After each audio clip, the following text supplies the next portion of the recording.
Bonjour, bonjour à toutes, bonjour à tous, bonjour à chacune et bonjour à chacun. Bonjour à toutes les âmes, à tous les cœurs, bonjour à tous les corps physiques, les corps astraux, les corps mentaux. Bonjour aux portes mentales et aux portes mentaux. Bonjour aux éveillés, aux réveillés, aux encore un peu endormis, aux détartrés de la pinéale, aux fêlés du bocal. Bonjour aux moutons noirs, aux électrons libres, aux as de pique, aux trèfles à trois feuilles. Bonjour aux rebelles de lumière, aux robins des bois, aux Robin des Toits, aux Starseed, aux Walking, aux déplacés, aux remerciés, aux suspendus. Bonjour aux autochtones, bonjour aux allochtones, bonjour aux francophones et aux francophiles, bonjour aux animaux domestiques, bref, bonjour à tout le personnel au sol. Alors, pour ceux qui ne me connaissent pas, je suis Phil Dewan, coach, éclaireur et facilitateur de changement. Je vous retrouve depuis Montréal ou à la verticale de Montréal tous les dimanches pour vous motiver à vous explorer vous-même et à incarner les changements que vous voulez voir dans le monde. Alors, n'oubliez pas de vous abonner. Vous cliquez sur le bouton en dessous, c'est gratuit et c'est un bon point positif pour votre karma. Oui, votre clic vous donnera par effet de levier plus de visibilité, nous donnera par effet de levier plus de visibilité en diffusant à d'autres bipèdes humanoïdes intelligents nos vidéos sur une chaîne qui vidéo et qui vit débat aussi. Un petit clic pour l'homme et sa fiancée, un grand pas pour l'humanité. Avertissement. Tous les propos tenus sur cette chaîne par mes invités et moi-même sont des opinions qui n'engagent que leurs auteurs. Il vous est donc demandé de mâcher plusieurs fois les informations jusqu'à les rendre liquides, comme le propose Idriss Aberkan, technique cerveau gauche et ou technique cerveau droit, d'utiliser votre ressenti pour savoir si une information résonne en vous positivement ou pas. Si elle ne résonne pas en vous, mettez-la de côté. Si elle résonne en vous et qu'elle vous fait du bien, cultivez-la. Alors, dans cette vidéo, je vais me faire le messager de Mike Kinsey. Des retrouvailles pour moi, puisque j'ai relayé en français ces channelings pendant toute l'année 2012, où Mike canalisait Salouza, un frère galactique de Sirius. J'ai moi-même reçu un très éclairant message d'un collectif de Sirius il y a une vingtaine d'années, une très belle histoire que j'ai déjà racontée ici.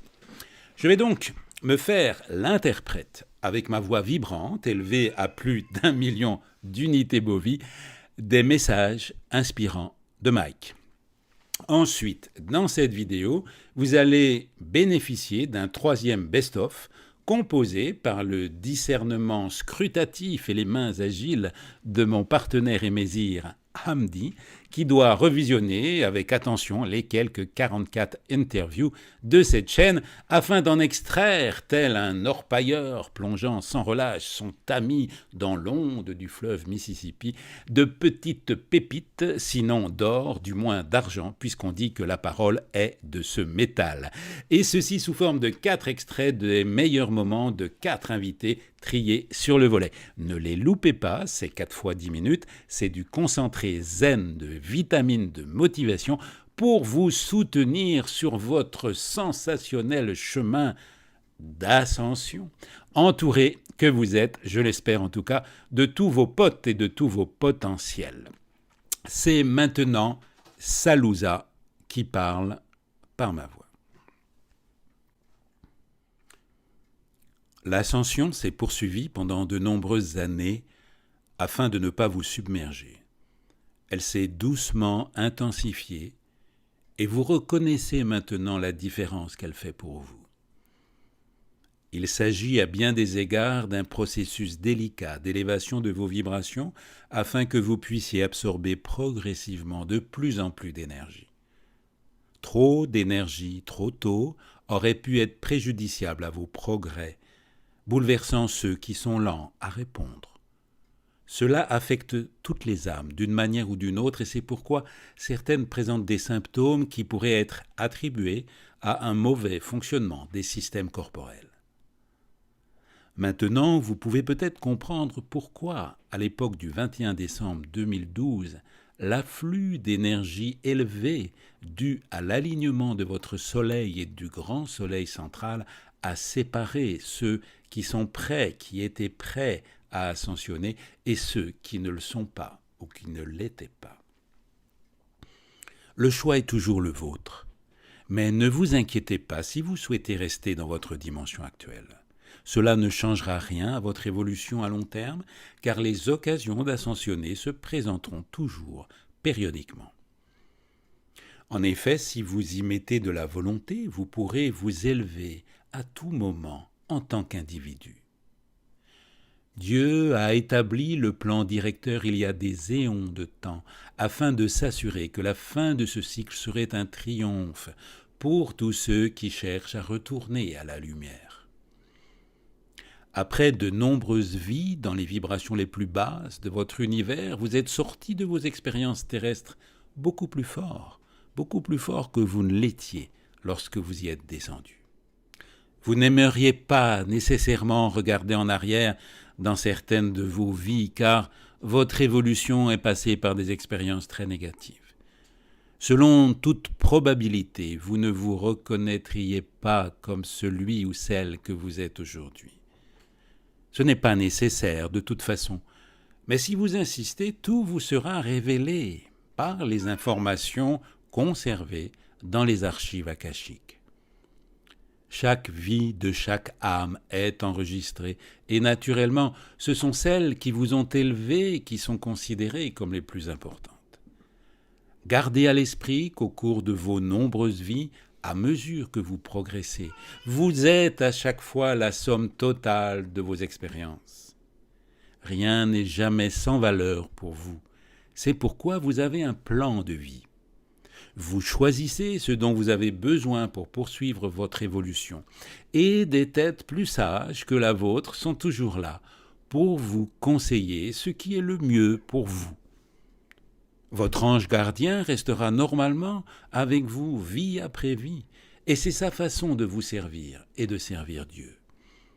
Il vous protège tout en vous guidant à travers les expériences désagréables que vous avez choisi de vivre. Il n'est pas dans votre intérêt de les éviter, car elles ne feront que vous revenir. Apprenez ce que vous avez besoin de comprendre et vous ne serez pas normalement invité à les revivre. Beaucoup d'entre vous sont, pour ainsi dire, déjà arrivés au bout du chemin et vous le savez intuitivement. Vous maîtrisez parfaitement votre dernière période sur Terre et elle s'écoulera assez facilement grâce à la paix intérieure que vous éprouverez.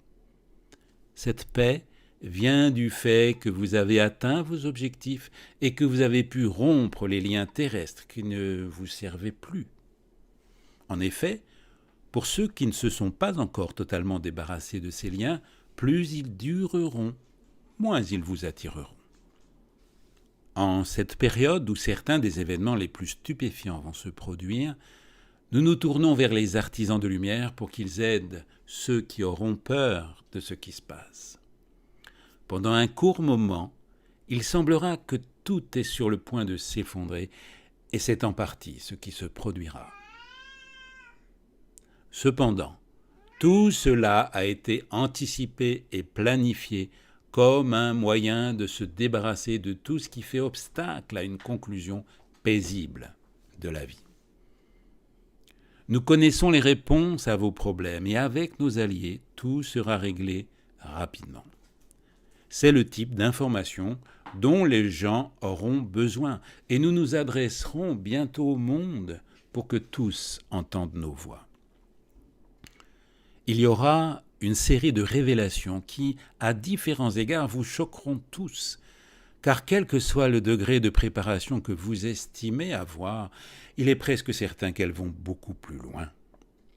Certaines affirmations seront absolument incroyables et tous les détails ne seront pas donnés pour satisfaire la curiosité des gens, mais simplement pour attirer l'attention sur les crimes odieux commis à votre encontre.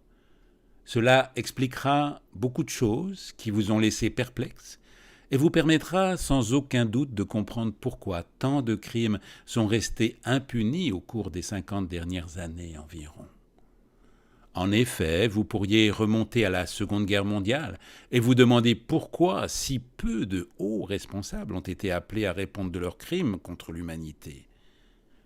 Il s'agissait d'une collusion, mes chers, où les grandes puissances étaient plus intéressées par la capture d'informations en permettant aux criminels de les rejoindre au lieu de les juger.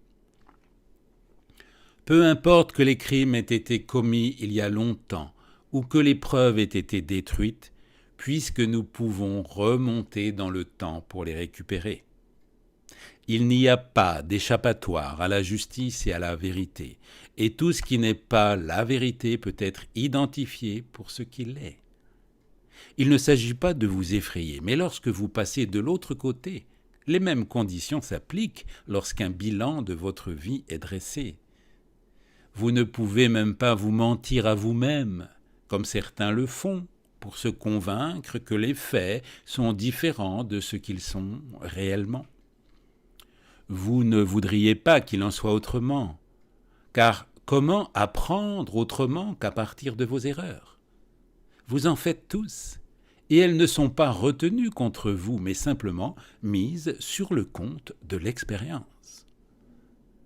Nous vous conseillons de savourer les merveilleuses expériences que vous avez vécues sur Terre, car vous n'aurez peut-être plus jamais la même. C'est parfois en passant d'un extrême à l'autre que vos expériences deviennent plus profondes.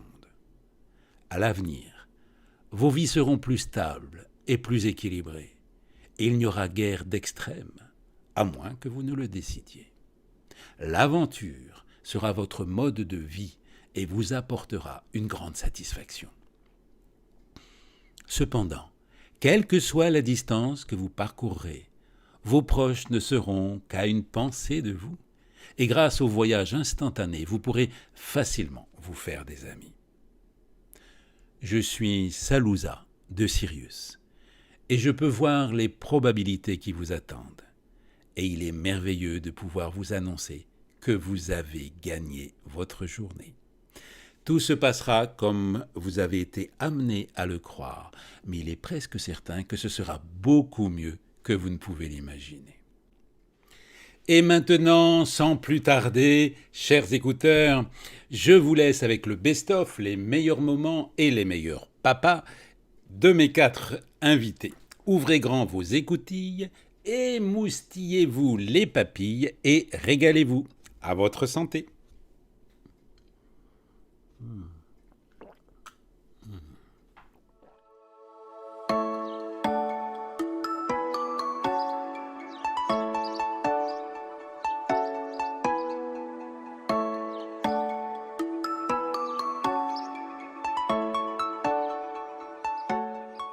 Bonjour Anne Givaudan.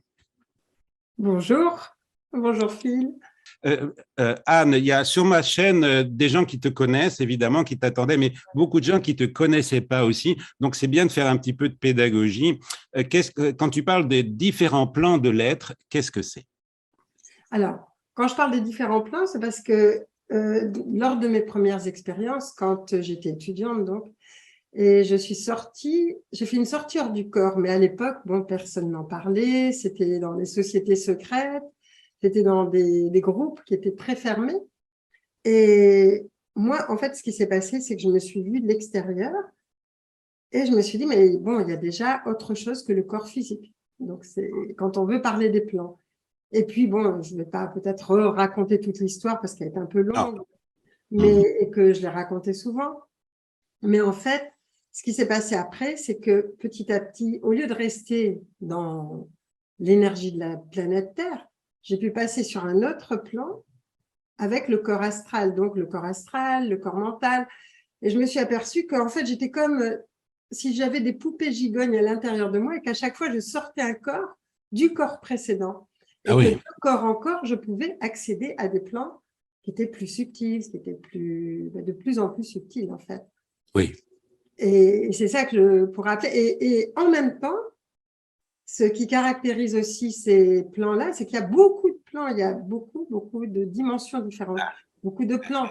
Quand on pense que nous, on est seulement dans la 3e dimension, c'est-à-dire, bon, on pense être le centre de l'univers, on pense connaître tout, alors qu'en fait, on est juste dans 3 dimensions. Je ne sais pas si vous vous rendez compte, mais longueur, largeur, profondeur, ça n'est rien.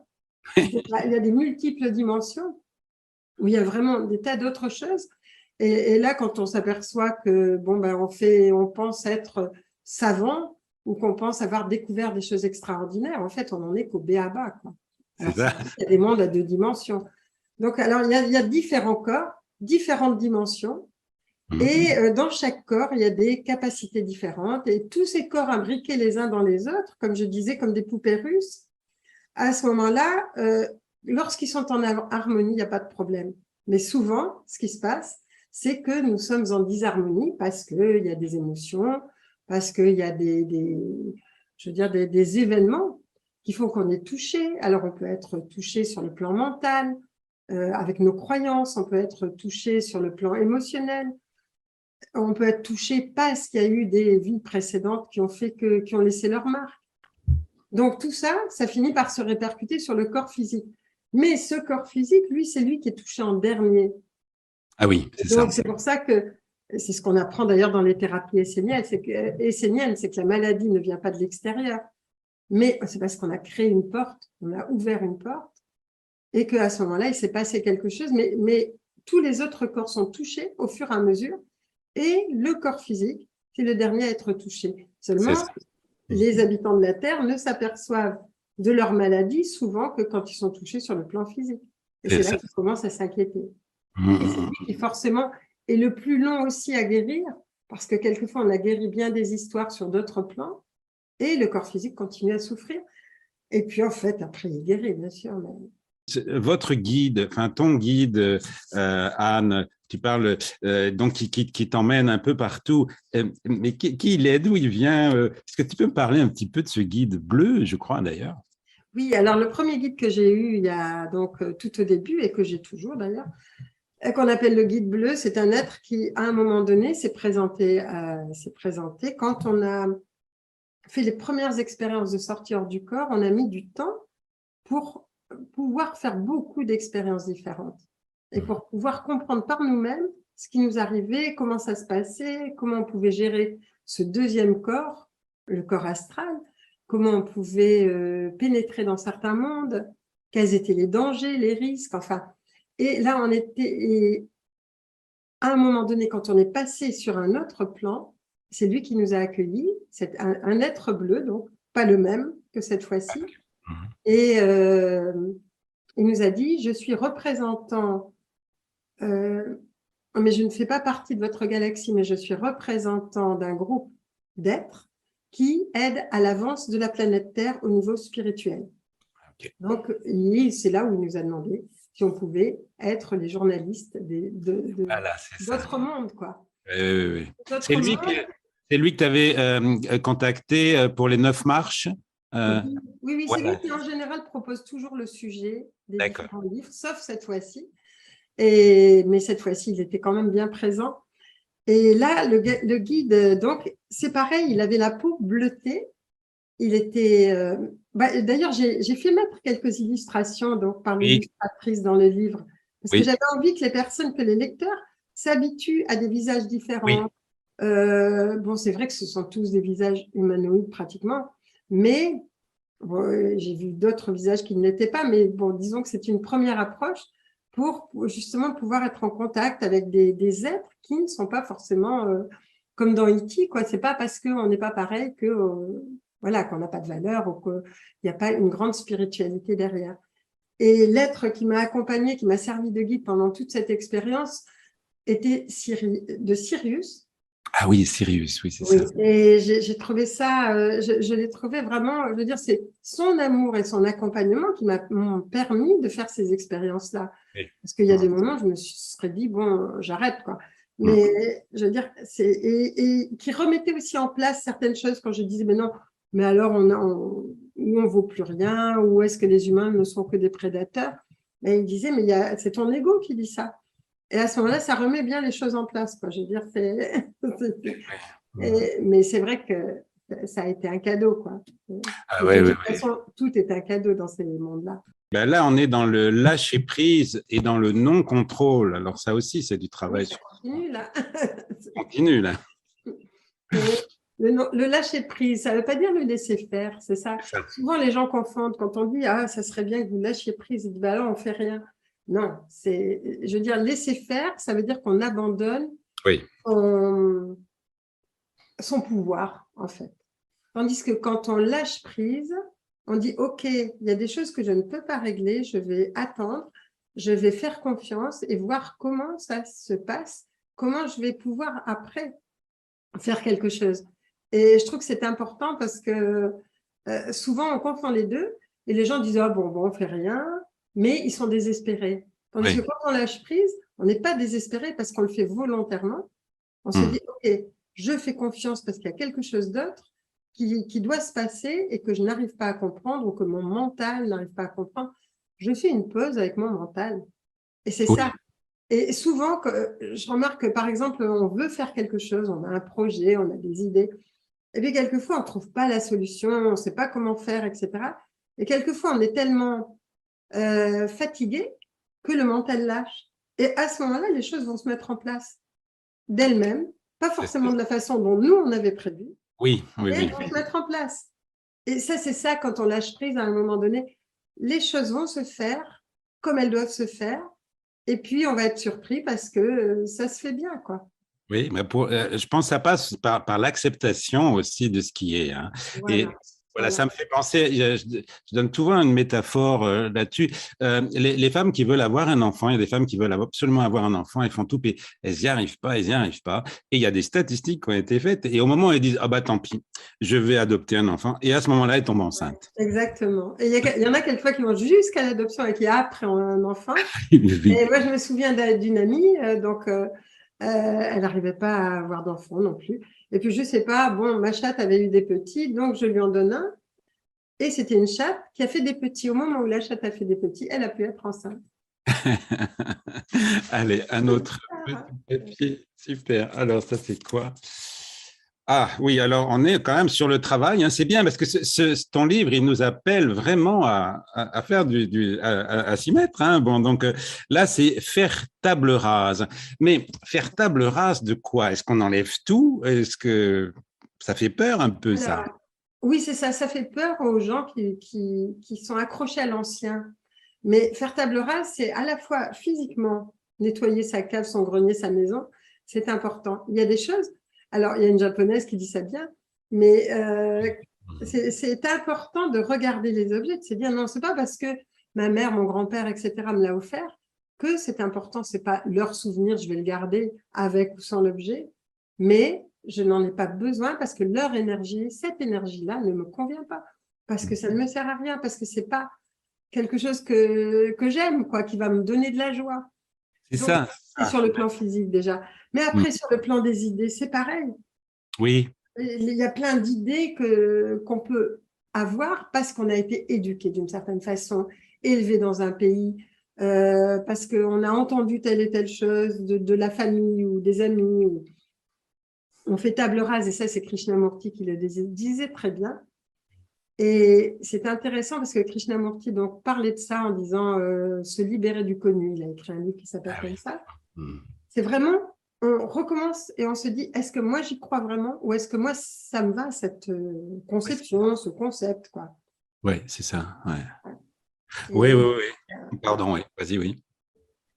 à propos de Krishnamurti, disons que c'est lui qui nous a ouvert les portes à un moment donné d'une façon très curieuse, quoi.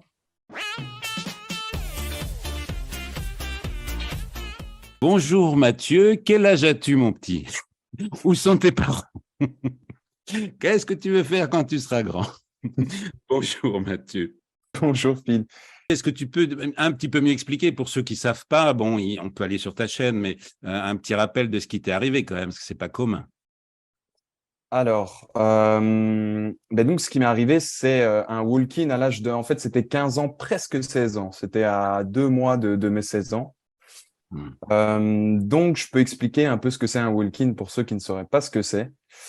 Donc, un walk-in, c'est le nom qu'on donne en fait à l'âme qui va remplacer la première dans un corps. Donc, en fait, si vous voulez, il y a un accord qui est passé entre deux âmes avant l'incarnation, avant la naissance du corps physique. Et ces deux âmes vont, entre guillemets, passer un contrat, pour utiliser un mot terrestre, parce que c'est, voilà, il n'y a pas de contrat, il n'y a pas de papier, mais ça l'image un petit peu. Mais donc, ces deux âmes, en fait, elles vont choisir de vivre une expérience toutes les deux dans un seul corps physique, ou avatar, ou peu importe comment on veut l'appeler. Et donc, il y a une âme qui va vivre son expérience dès la naissance dans ce corps, comme la plupart des gens, en fait, comme on l'entend normalement. Et ensuite, à un moment, à un âge qui peut être vraiment varié, ça peut être autant 4 ans que beaucoup plus tard, les choix de l'âme sont vraiment infinis. Donc, à un moment donné, il y a une autre âme qui va échanger sa place avec cette première âme dans le même corps physique au cours de la vie. Et donc, moi, ça, c'est arrivé à l'âge de 15 ans, presque 16 ans. Et moi, c'est arrivé au cours d'une agression physique. Alors, faut savoir que c'était pas forcément prévu. Ça, je l'ai su seulement un peu plus tard, il n'y a pas si longtemps. C'est que on n'avait pas forcément choisi que ce walk-in se passe au moment de cette agression-là, qui était assez violente. Mais voilà, c'est un peu les aléas de la troisième dimension, si je peux dire. Ça se passe pas toujours exactement comme on le prévoit sur un autre plan avant de descendre. Donc voilà, en fait, cette agression qui a été donc violente où le corps physique est décédé ou en tout cas pas loin. Oui, c'est ce Cette qu'on appelle agression, une EMI, hein, ou une NDE, c'est ouais, ça? Ouais. Mm. oui, bah après EMI et NDE, je crois que c'est le nom qu'on donne à l'expérience Oui, c'est ça. en Oui, dehors du corps au moment de la mort. Mais finalement, ça, moi, j'ai pas de souvenir. J'ai seulement le souvenir de me réveiller après l'agression. c'est ça. J'ai Ouais. pas le souvenir de l'entre-deux, pour l'instant en tout Oui, cas. bien sûr. Oui, Euh, oui. Oui, c'était direct là. Oui, oui. Mm. ouais, c'est ça. Et donc, cette agression aussi violente et l'état dans lequel était mon corps physique a fait que c'était un peu le dernier moment pour moi de descendre. Mm. Normalement, j'aurais dû venir dans le corps un petit peu avant. C'est ce que j'ai su et ce qu'on m'a expliqué par après, c'est que ça devait se faire un petit peu avant, quelques années avant. Mais de nouveau, les aléas de la 3D ont fait que j'y suis pas allé. Puis il y a eu cette agression et boum, c'était vraiment le dernier moment pour descendre dans le corps. Et ce qui s'est passé, donc c'était en 2017, je crois, cette agression, c'était en août 2017. Donc je me suis fait agresser par une quinzaine de personnes adultes entre 20 et 30 ans. Moi, j'avais donc 15 ans, presque 16. Mm. Donc c'était quand même assez violent, hein. J'avais le visage défiguré, quoi, le nez de travers, les deux yeux, des marques de chaussures sur la tête. Enfin, c'était Bon. assez costaud comme agression. Et donc au moment où je me suis relevé, donc je suis tombé inconscient pendant que je me faisais frapper. Au moment où je me suis relevé, bon déjà j'étais un peu sonné. Et c'était assez particulier. À ce moment-là, il faut savoir que vu que je viens de me faire violemment agresser, je suis quand même dans les vapes un petit Oui. peu. Donc, je ne constate pas encore tous les changements. À ce moment-là, je suis en état de choc. Là, j'appelle ma maman pour qu'elle vienne me chercher. C'était tard le soir, hein, donc elle s'est réveillée, elle a foncé en voiture. Là, j'étais avec d'autres amis qui étaient avec moi qui se sont aussi fait agresser. Là, on est tous montés dans la voiture et on est allé directement à l'hôpital. Je me souviens que dans la voiture, déjà, il y avait des choses avec ma mémoire parce que quand on est monté dans la voiture, je lui ai dit, je te présente mes deux amis, mais en fait, ils étaient venus à la maison déjà quelques semaines avant. Donc, elle les connaissait. Donc, j'étais un peu déjà Ouais, c'est à ça. Ouais. l'ouest, un peu Mm. à l'ouest. Mm. Et donc, je suis allé à l'hôpital. Là, on m'a fait des radios, des examens, etc. Je tombais à chaque fois inconscient, hein. Tout le temps, je tombais dans les vapes. Et puis, je me souviens, je me retrouve dans une chambre d'hôpital. Sur le lit d'hôpital, il y a ma maman à côté de moi, mes amis sont plus là. Et je me souviens que là, je reviens à moi. euh, et là, je me dis, bon, il faut que je me repose pour la nuit, il est déjà tard. Et j'ai eu un sentiment à l'intérieur de moi, il y a quelque chose qui me disait que j'allais peut-être pas me réveiller. Ouais. Je sais pas pourquoi, mais il y a quelque chose au fond de moi qui me disait que j'allais peut-être pas me réveiller. Et donc finalement, je me suis endormi. Et là, selon moi, de ce dont je me souviens, c'est vraiment pendant la nuit à l'hôpital que le transfert a été totalement fait. Ouais. Voilà. Et donc, quand je me suis réveillé, c'était la nouvelle âme, donc moi, mon âme, à moi en tout cas, qui était dans mon corps là de 16 ans, qui venait d'arriver. Je ne sais pas si tu veux que je continue. Oui, ben, ce qui est intéressant, c'est Là, en soi, j'ai donné les grandes lignes. la première personne, mettons si ta mère, qui est-ce qui est venue et est-ce que tu l'as reconnue? C'est là, à quel moment tu as senti que il y avait quelque chose qui allait pas, quoi, que tu reconnaissais plus les personnes, à quel Ouais. moment? Faut savoir déjà que de nouveau, les choix de l'âme sont infinis. Il y a certains walk-ins qui vont effacer tout le début de l'expérience de leur mémoire. Mais c'est Ouais, pas le fruit du hasard, hein, tout ça, c'est vraiment planifié, c'est très précis, hein. j'imagine. Donc moi, j'ai choisi de garder la mémoire. Donc en me réveillant, je reconnaissais ma mère et toute ma famille. Par contre, il y a eu un changement d'âme et c'est presque comme une nouvelle naissance finalement. C'est Ouais. vraiment un autre être puisque chaque âme, même si l'âme n'a pas d'ego, hein, Mm. dans l'absolu, l'âme n'a pas d'ego puisque les égos sont rattachés aux expériences que vit Ouais, l'âme. d'accord. Mais il y a quand même une touche, une teinte vibratoire qui, qui, qui, qui se crée au fil des expériences qu'a vécu l'âme dans Mm. différents mondes.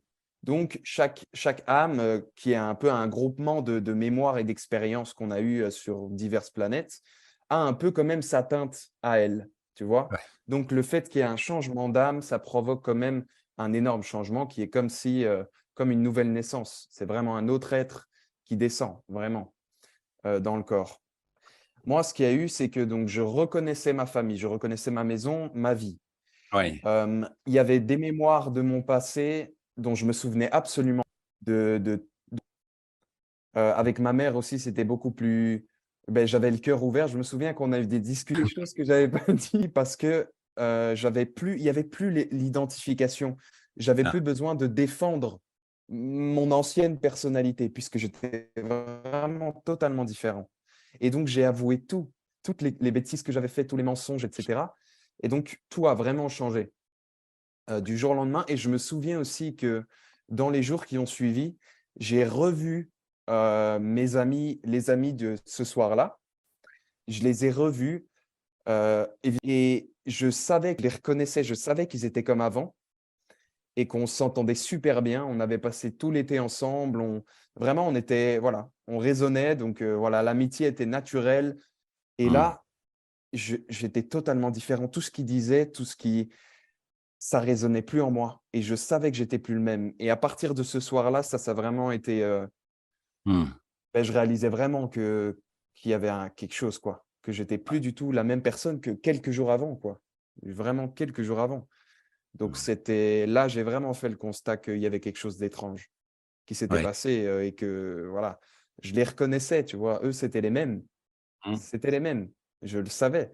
Mais c'est moi qui étais totalement différent. Et j'ai commencé à me sentir quand même assez seul, hein.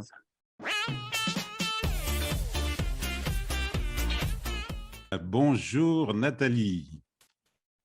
Bonjour Phil. C'est New Bon, York, waouh!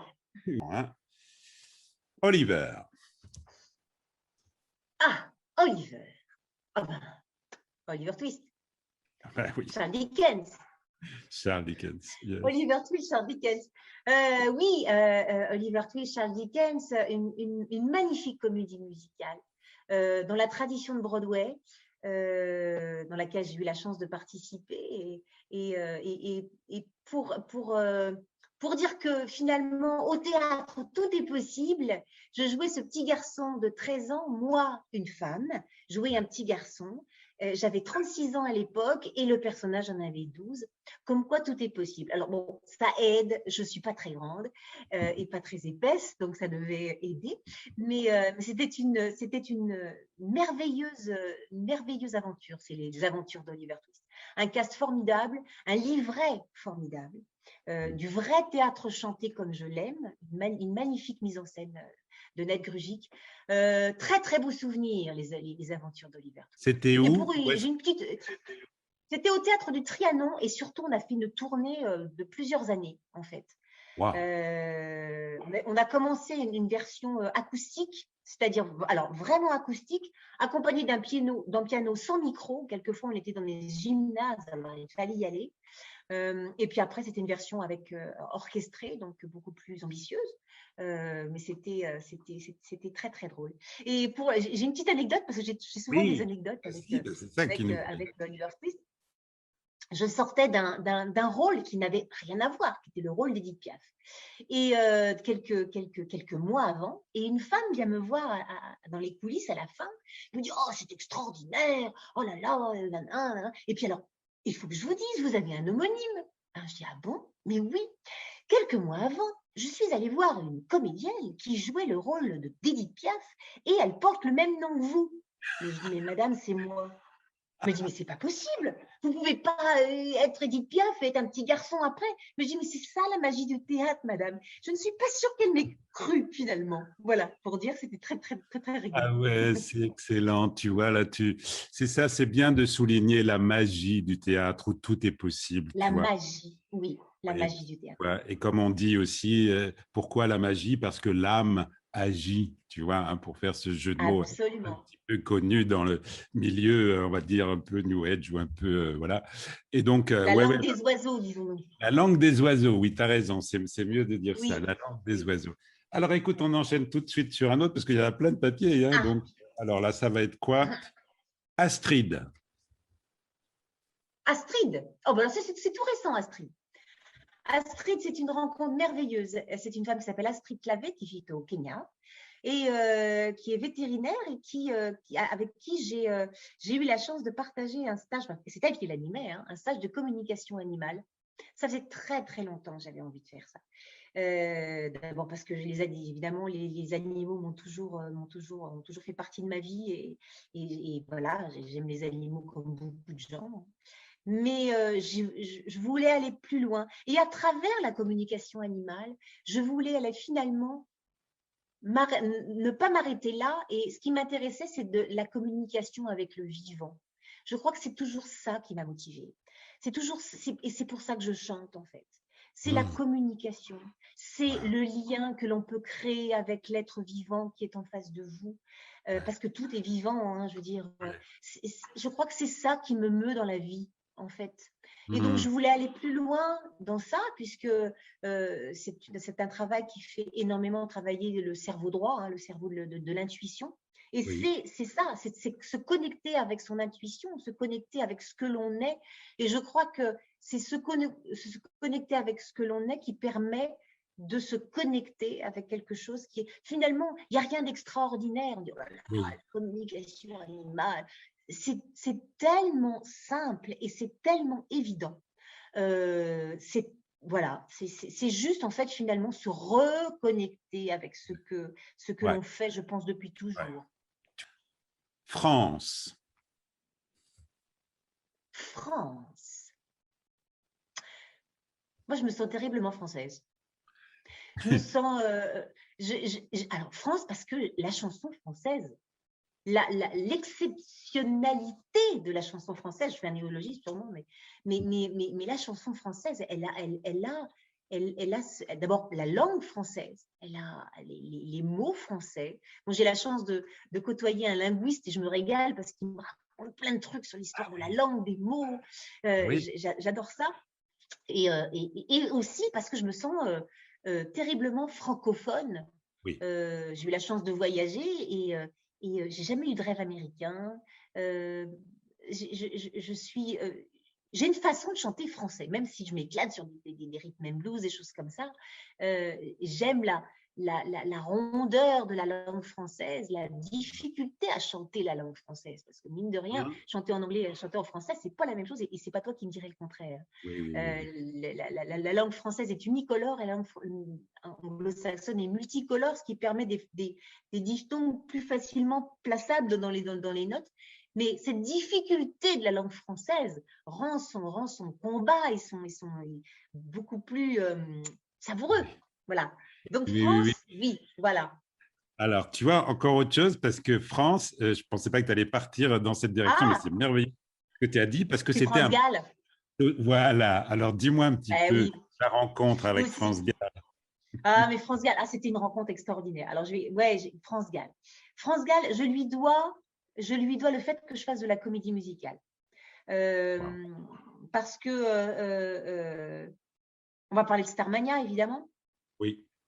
Starmania, alors, histoire incroyable. Alors, comme on dit, on va pas parler de synchronicité, mais quand même, je me souviens, j'étais en classe de 5e et j'allais dans un collège qui s'appelle le Collège des enfants du spectacle, donc à Paris, moi, petite provinciale, je faisais l'aller-retour tous les jours. Et j'étais à la station Opéra et je marche, j'avais un changement. Je marche et là, je vois cette grande affiche bleue comme ça, je vois marqué Starmania. Et avec mon petit cartable comme ça, je me plante devant et je me dis ça, je ferai un jour. Wow. Et hop, je m'en vais. 10 ans après. Ouais, 10 ans après. 10 ans après, Starmania se remonte, sans évidemment, avec un casting précisément assez québécois. Et j'ai un ami qui me dit, tu sais, qui s'appelle Nicolas Dunoyer, qui me dit, tu sais, je crois que Martine Sinclair, qui joue le rôle de Cristal, je sais pas, elle veut rentrer au Québec, il y a un truc, je crois que tu aurais ta place, Nat, tu veux pas faire Starmania? Je dis, quand même, bah ouais, évidemment que je veux faire Starmania. Donc, il me dit, bah écoute, je t'arrange un rendez-vous avec Luc Plamondon. Donc, on se rencontre avec Luc Plamondon.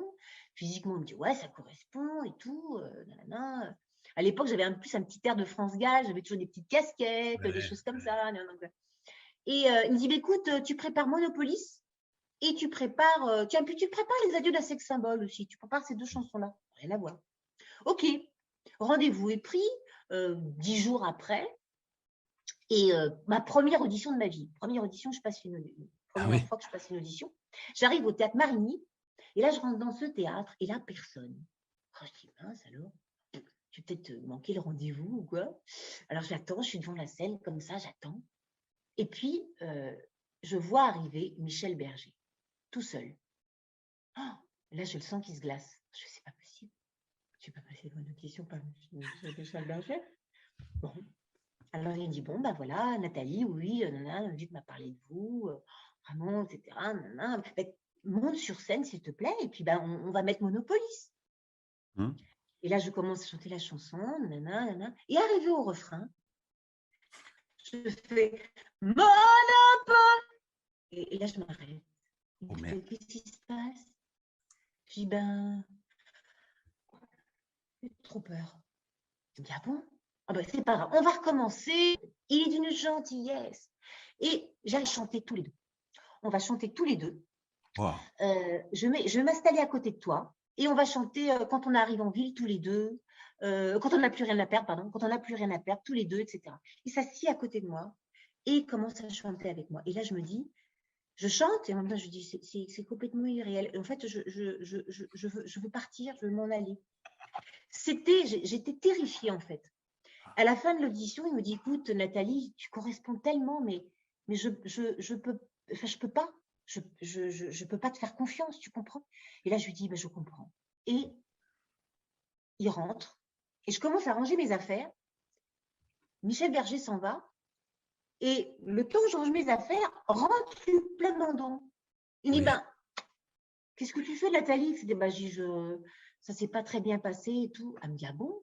Oh mince alors. Il me dit, écoute, on doit recevoir quelqu'un là, mais bon, t'as encore 5 minutes. Écoute, tu veux pas me chanter les adieux de la sex symbole? Écoute, que sauter là. Et là, oui. est-ce que Michel Berger était ressorti, était reparti? Oui, il était parti, Michel Berger. Parti. Oui. Et donc, je chante les adieux d'un sex symbole, sans aucun problème, avec le contrut, en débit comme voilà. Et Luc Plamondon, il dit, c'est super. Il me dit, ouais, mais c'est pas marché. Et je m'en vais. Une semaine après, coup de téléphone, Morane a un souci, on cherche absolument partout une serveuse automate et on me rappelle au cas où, etc. Je retourne au théâtre Marigny et là, il y a France Gall qui me dit, écoute Nathalie, désolée, on vient de trouver quelqu'un quelques temps avant toi, etc. et tout. Bon, on a trouvé quelqu'un. Je commence à reprendre mes affaires. Elle me dit, oh, au fait, non, écoute, on a un peu de temps du coup. Luc m'a parlé de ton interprétation incroyable des adieux d'un sex symbole. Est-ce que tu voudrais bien me la chanter? Parce qu'il me dit, j'adore cette version. Je dis, mais avec plaisir. Là, je repose mes affaires Et je chante les adieux d'un sex symbole, etc. Enfin, voilà quoi. Elle me dit, mais Michel n'a rien compris. Je dis, non, mais alors, j'étais pas très. Non, mais j'étais. Écoute, Michel n'a rien compris. Je te donne mon numéro de téléphone, je te donne mon adresse. Dès demain, 9h, tu es à la maison et je vais t'apprendre Starmania et dans une semaine, tu es sur scène. Et le lendemain, j'étais chez Michel Berger et France Gall à répéter. Elle me faisait travailler Starmania toute seule, toutes les deux. De temps en temps, je voyais la tête de Michel Berger qui passait et elle disait, non, mais Michel, tu nous déranges là, laisse-nous travailler entre filles. Donc, elle m'a appris le rôle, c'est elle qui m'a appris le rôle toute seule. Et je suis arrivée une semaine après, on m'a mis au milieu des gens et c'est parti. Et je me souviens du premier soir, j'avais ma loge, elle était ouverte et je vois passer France Gall, comme ça. Coucou Nathalie, comment ça va, etc. Ça va. Et là, je vois passer Michel Berger et Michel Berger fait demi-tour, me voit et puis il entend Babou, me dis pas que c'est Nathalie qui va jouer ce soir parce que non, mais parce que tu sais, elle perd ses moyens, j'ai le trac, etc. Et tout. Oh, le trac monstrueux. Oh, ça merde. s'est super bien passé. Et après, il est venu me voir dans ma loge et il dit bon, ok, on efface tout, etc. Enfin, mais bon, voilà. Audition incroyable, moment incroyable. Et quelquefois, je me dis, mais j'ai dû le rêver ce moment, c'est pas possible. Ah ouais, non, c'est extraordinaire. Ouais. Bonjour Gabriella, comment vas-tu? Bonjour Phil, comment vas-tu? Je vais très bien, merci. Dis-nous un petit peu, en fait, qu'est-ce qui t'a amené à la médiumnité, à la voyance? Il me semble que tu avais commencé par faire de la musique, et musique, ça vient de muse. Hein, les muses, c'est les intermédiaires entre les hommes et les dieux. Donc, peut-être, est-ce que c'est la musique qui t'a amené à la voyance? Pas du tout, mais par contre, l'enchaînement que tu viens de faire, il est génial, je n'y avais pas pensé. Non, pas du tout. En fait, si tu veux, je suis née donc en Italie, près de Turin, à Asti. Et je suis venue toute petite en France, j'avais 6-7 mois, hein, donc plutôt native de la région parisienne. Et puis, j'ai fait un parcours musical assez intense, jusqu'à l'âge de mes 20 ans, 22 ans. Et puis, j'ai suivi mon instinct. Et mon premier départ de la région parisienne était la Côte d'Azur, Cannes, en l'occurrence. Donc, je suis partie. Si tu veux, moi, je suis quelqu'un je suis autodidacte. Donc, je vais toujours là où le vent m'emmène. Et pour en venir aux expériences, si tu veux, paranormales, ma toute première expérience, d'ailleurs, toutes les histoires sont dans mon site, hein, pour ceux qui veulent le regarder, ça a commencé à 8 ans où je me suis dématérialisée. Ah, c'est-à-dire oui, que pendant 3 jours, j'étais à l'école, tout se passait bien, j'avais mes camarades, etc. Et pendant 3 jours de suite, pendant la récréation, j'étais invisible. C'est-à-dire qu'on ne me voyait pas, j'avais beau appeler. Bon, c'est évidemment avec le temps et des années après que je me suis aperçue que j'étais sans doute passée dans une autre dimension. Ouais. Alors, étant toute seule pendant la récréation et pendant ces 3 jours, j'ai été assise donc, sur les petites marches de la cantine et puis je regardais le ciel en prédisant le temps. Écoute, à 8 ans, prédire le temps, à l'époque, ce n'est pas comme aujourd'hui, on n'avait pas Internet, on ne s'intéressait pas comme on s'intéresse maintenant et je tombais pile poil. Mais pour moi, c'était normal. Bon, ça, c'est pour moi une petite expérience. La plus importante du départ, c'était celle de mes 11 ans. C'est ça. Mais peut-être qu'on peut revenir, excuse-moi, parce que c'est quand même très fort, l'histoire de cette dématérialisation. Enfin, tu t'en es bien souvenu après, c'est-à-dire que tu étais là dans la cour de récréation. Ah oui. Tu parlais aux gens, ils te répondaient pas, aux enfants, ils te répondaient pas. Comment ça se passe? Exactement. Ouais, j'étais comme invisible et je passais à côté de mes copines. On avait l'habitude de jouer à cache-cache. Et à un moment donné, je passais à côté d'elle, elle me frôlait, mais elle ne me voyait pas. Donc au début, je pensais que c'était une farce, mais ça a duré 3 jours. 3 jours? Si tu veux, 3 jours de suite. Si tu veux, mais dès que j'ai réintégré la classe, j'étais visible. D'accord. Mais je n'ai pas porté plus d'attention que ça à l'époque. Ça a commencé surtout à mes 11 ans. Alors, vas-y, raconte-nous à 11 ans, qu'est-ce qui se passe? Alors, il faut savoir que pour venir à mes 8 ans, ça, c'était mon premier souvenir. Est-ce que j'ai vécu des choses avant? Possible, mais je ne peux pas m'en souvenir. Donc, à 11 ans, je me retrouve, alors je vais la faire assez courte, je me retrouve en classe de neige et il s'avère qu'on était dans une chambre de 4 filles. Et à l'époque, c'est drôle parce que venant de parents athées, j'apprenais le Notre Père. Ah oui.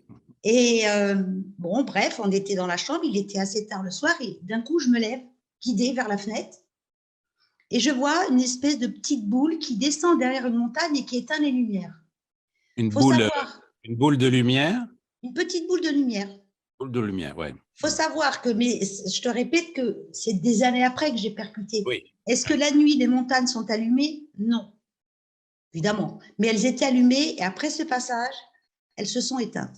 Bon, le lendemain, on se lève et on voit, on était au 2e étage et il y avait sur la fenêtre, tu avais un petit rebord et il y avait des traces de raquettes. Comment ça, sur la fenêtre? Sur Tu le sais, bord? tu as une fenêtre, tu as un rebord. Ah, mais un rebord assez grand alors, du coup. Assez grand et il y avait des traces de raquettes. De raquettes sur le rebord de la fenêtre, Sur le d'accord. rebord de la fenêtre. Mhm. Donc, on a appelé évidemment le professeur et toute l'équipe et ils ont fait des recherches. Il n'y avait pas de traces dans la neige d'échelle, il n'y avait rien. Parce qu'au départ, ils ont soupçonné, si tu veux, quelqu'un de malfaisant. Bon, donc ça s'est arrêté là. Et puis, le lendemain ou le surlendemain, je ne me rappelle plus, j'étais en train de mettre mes skis. En fait, c'était la première journée où j'apprenais à faire du ski. Donc, je me baisse. C'est important, hein, les détails que je te donne. Je me baisse, je mets mes skis, chaussures de ski, mes skis, et en me relevant, plus un chat. Wow. Donc, pareil, c'est 20 ans après que j'ai compris que j'étais passée dans une autre dimension. Tu ne vas pas me dire qu'en 2 minutes, on se relève, il n'y a plus d'élèves, il n'y a plus de profs, il n'y a plus rien. Seul le monde, au même endroit. D'accord. Je cherche ma sœur. Un temps perdu, quoi. C'est comme un temps perdu, missing time. Oui, oui, oui. Donc, je cherche ma sœur. Donc, je marche tant bien que mal. Et là, je vois au loin ma sœur, raide, et devant un personnage très grand. Il devait faire peut-être 2,50 m, blond, magnifique. Mais c'était au loin. Pour l'instant, j'ai la scène qui est au loin, si tu veux. Et j'avance. Il est habillé tout en noir. J'avance. Je bouscule ma sœur. Elle était hypnotisée. Je recommence à la bousculer. Elle ne réagit pas. Et là, je regarde ce personnage.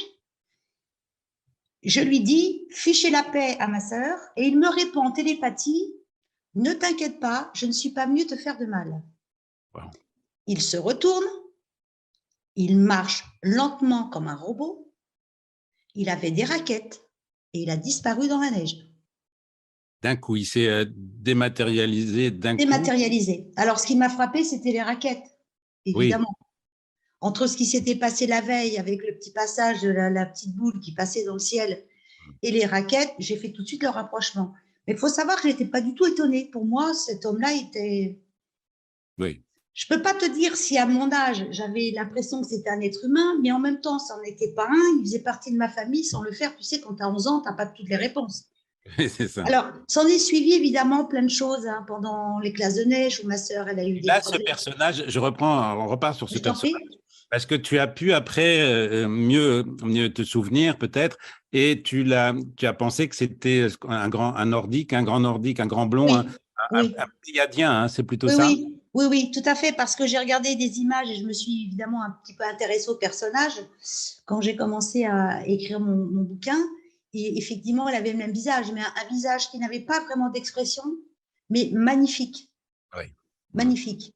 Mais pas du tout négatif à mon égard. Au contraire, pour me répondre en télépathie, je ne suis pas venue te faire de mal. Et je te dis, je n'avais pas peur du tout. Est-ce que tu as eu d'autres messages de lui après ou non?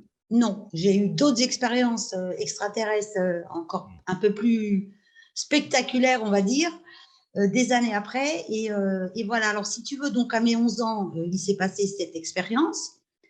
Après, à cet âge-là, la même année, j'ai perdu ma tante. Et ce n'est pas un hasard non plus. Il s'avère que quand elle est décédée, je la voyais. Ah oui. Je me décrivais même comment elle était habillée alors que je n'étais pas née. Donc, j'ai demandé des informations à ma mère, hein, qui était sa sœur. Et il me répondait, comment tu peux savoir qu'elle était habillée de telle manière que tu n'étais pas née. Bon, bref. Et il y a eu, si tu veux, au niveau de l'au-delà, là, on va passer dans plutôt le monde des esprits des morts, plein de phénomènes qui me sont arrivés, qui, au fil du temps, je ne trouvais pas ça tout à fait catholique. Ça prenait une ampleur qui ne me plaisait pas. Ah oui. Oui, j'avais des objets qui bougeaient chez moi. Partout où je passais, les lumières s'éteignaient. Et je voyais ma tante, mais je me disais, il y a quelque chose qui ne va pas. Je ne pourrais pas y mettre des mots. Et j'ai dit stop. Alors, ça a duré quelques années, hein, À peine, j'ai dit stop parce que je sentais que je rentrais dans une espèce de base astrale qui était plutôt négative. Oui. Ça, c'est parce que je me sers assez de mon pif, comme dirait l'autre, et étant intuitive, je fais toujours en fonction de ce que je ressens. Donc là, j'ai dit stop et ça s'est effectivement estompé. De là, alors j'avais 15-20 ans. Hein. De là, ça s'est un petit peu calmé et c'est là que je suis partie sur la Côte d'Azur. Alors là, j'ai vécu évidemment plein d'autres choses, plein d'expériences. Tu sais, je pense avoir 500 ans de vie tellement j'ai vécu de choses. Et puis bon, bref. Et si tu veux, donc, alors je suis partie dans des croyances. Pendant de nombreuses années, j'étais croyante. Je travaillais même avec un orthodoxe, avec un chrétien. Je croyais énormément en l'être de Jésus. On en reviendra après si tu veux. Oui. Je vais te parler de mon parcours. Oui. Et donc, évidemment, quand on croit en quelque chose, on le vit. On vit sa réalité. Donc, toutes les expériences fâcheuses qui ont pu rentrer dans ma vie, mais qui étaient plus pour aider les autres que pour ma vie perso. Je faisais référence évidemment à Jésus. Alors, il se manifestait. Mais j'ai compris des années après que c'était uniquement des hologrammes et des choses que je créais moi par ma croyance. Alors ça, on va en parler après. Oui, on va en parler après parce que c'est important. Oui, oui. Continue sur ton cheminement, voilà. Donc, voilà, je suis dans ma croyance, etc. On va passer, j'ai tellement de choses à dire, on va passer à l'année... alors, je suis partie vivre, après être sur la Côte d'Azur, je suis revenue dans la région parisienne, je suis repartie sur la Côte d'Azur, je suis revenue et j'ai atterri à Chypre. Alors, Chypre, ça a été, entre guillemets, par le plus grand des hasards, puisque le hasard n'existe pas. J'avais envie à l'époque de vivre sur une île, ne me demande pas pourquoi. Et puis l'opportunité, 15 jours après, s'est présentée, à peine. Il faut savoir aussi une chose, Philippe, alors je ne voudrais pas du tout me gonfler les chevilles auprès de tout le monde, mais je suis vraiment une spécialiste de la co-création.